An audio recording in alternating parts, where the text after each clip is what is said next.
and welcome back to ASD, A New Perspective, the podcast show where we help you understand what is going on in the mind of your child. And we do continue to encourage you that growth for your child is possible. I'm Kat Lee, and we begin part 1 of our new series, A Heart of RDI, What is Mindful Guiding for Parents? Today, we begin the conversation with Dr. Gutstein, defining mind guiding and mindful guiding. We do not believe that we're in the business of establishing what we would refer to as sort of a natural, intuitive guiding relationship. If that's already occurring, then we have no reason to be doing what we're doing. So what we want to think of is that we are establishing what we refer to as a mindful guiding relationship. Now, let me even preface that a little bit. I use that word intuitive. Mindful guiding is still an intuitive process. It's not an analytical process where you refer to charts and graphs and sequences and procedures. I'd rather say it's mindful versus purely unconscious or go with the flow. That's not what we're doing. On the other hand, we don't want people to feel uptight, and it's not manualized in the sense of a procedure. First do this, and this. Right? So there's a great deal of intuitive judgment that must go into a mindful process, but we're consciously aware that we're doing it. I think that's the key of being mindful.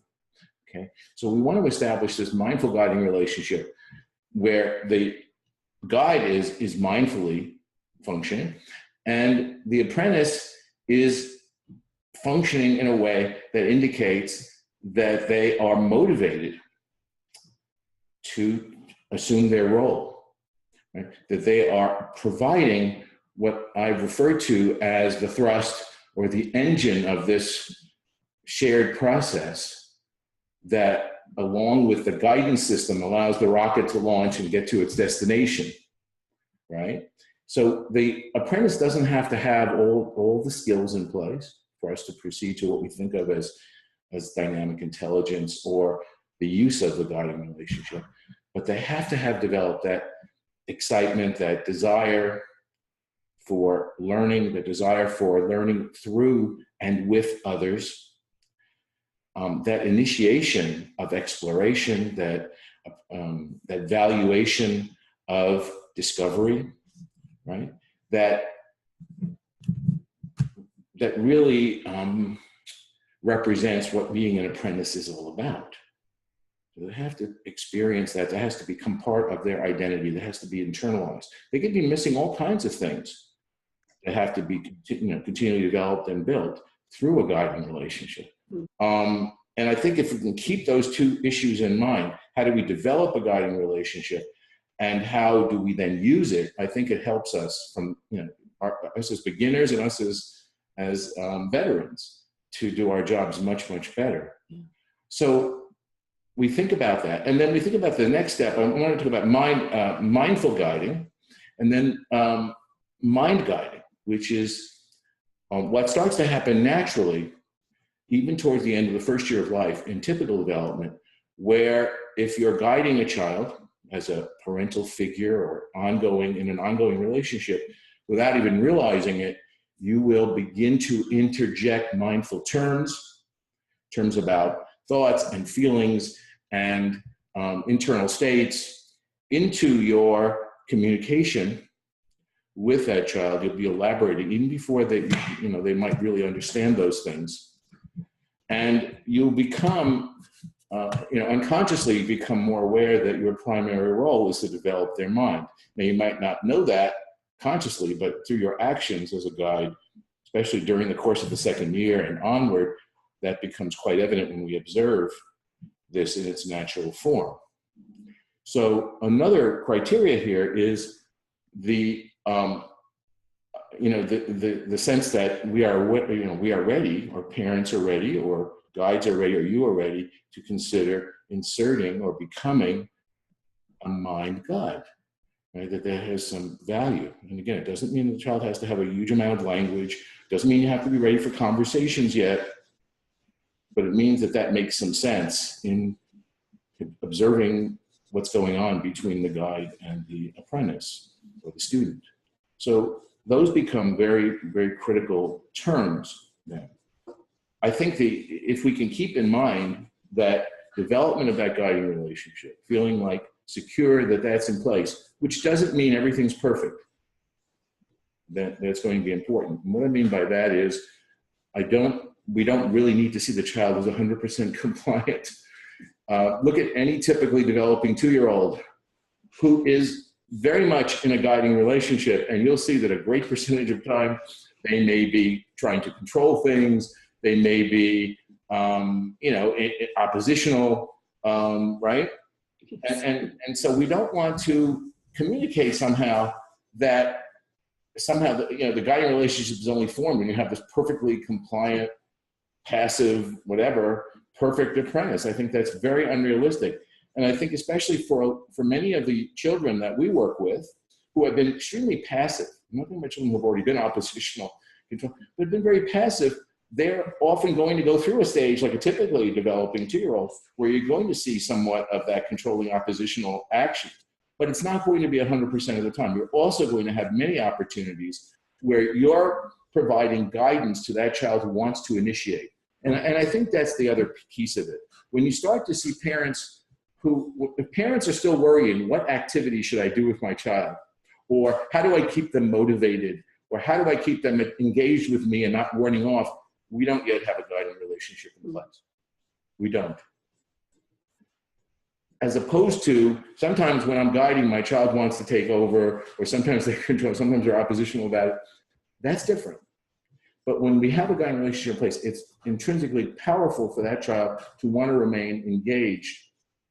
It may be engaged sometimes in arguing, but engaged with their guide and provide that guide with many opportunities throughout the day, right, for influencing, for often limiting their actions in terms of discovery and trying out things that may be too difficult for them, as well as providing a little bit of challenge or elaboration or support for what they are trying to do.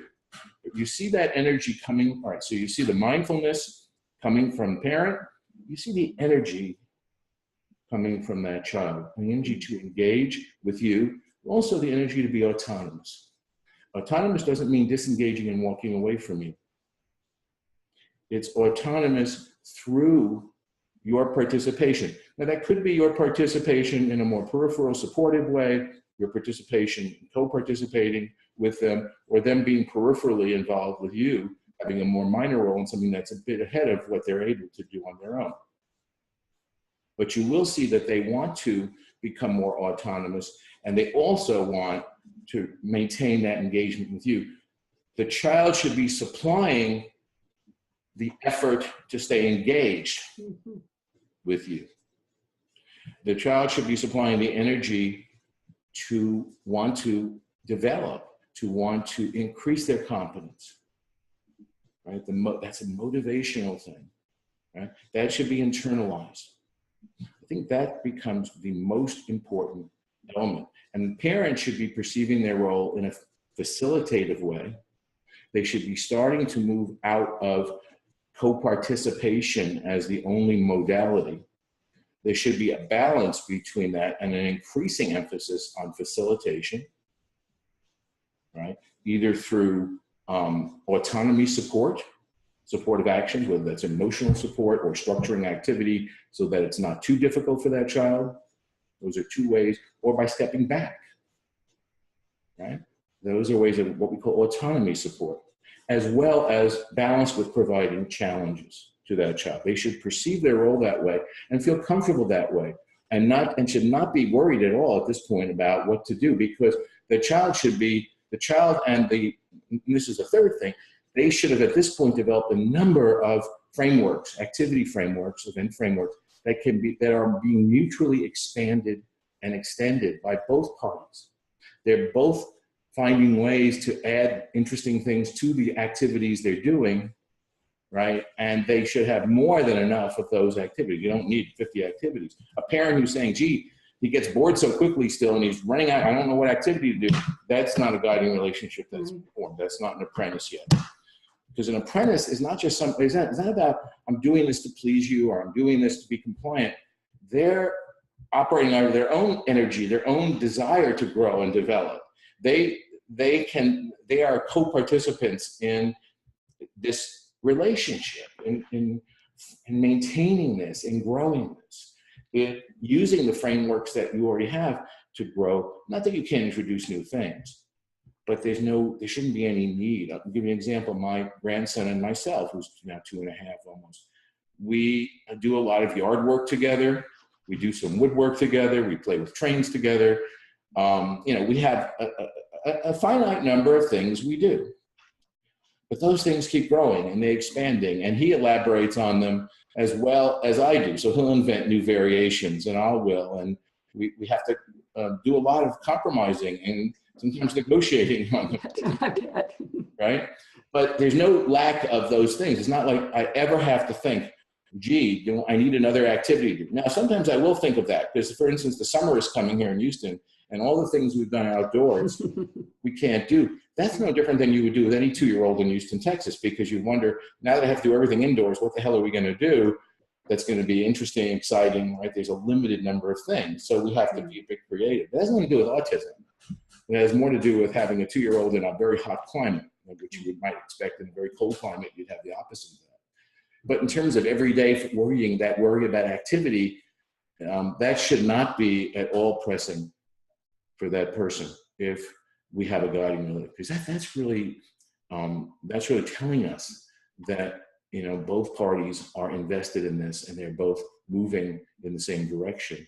That we're not worried about, are they going to walk away? Are they going to? That anxiety is that child going to leave, or what do I have to do? So the idea of activity, when I think of activity with my grandson, it's not, is he going to walk away from me? It's, what can I do that we'll both enjoy that's indoors? Now we have to move towards indoors. And, like you would do with any child. But it's not at all that he's going to leave to do something else, because what the hell is he going to do?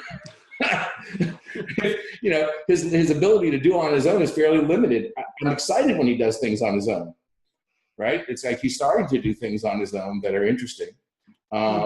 And I love it because it gives me a break, it gives me a way to relax. It's that type of feeling that you want to see, rather than if there's still that fear that they're going to disengage any moment, then we don't have that guiding relationship in place yet. And thanks for joining us for ASD, A New Perspective, the podcast show where we help you understand what is going on in the mind of your child. And we encourage you that growth for your child is possible. I'm Kat Lee. See you next time.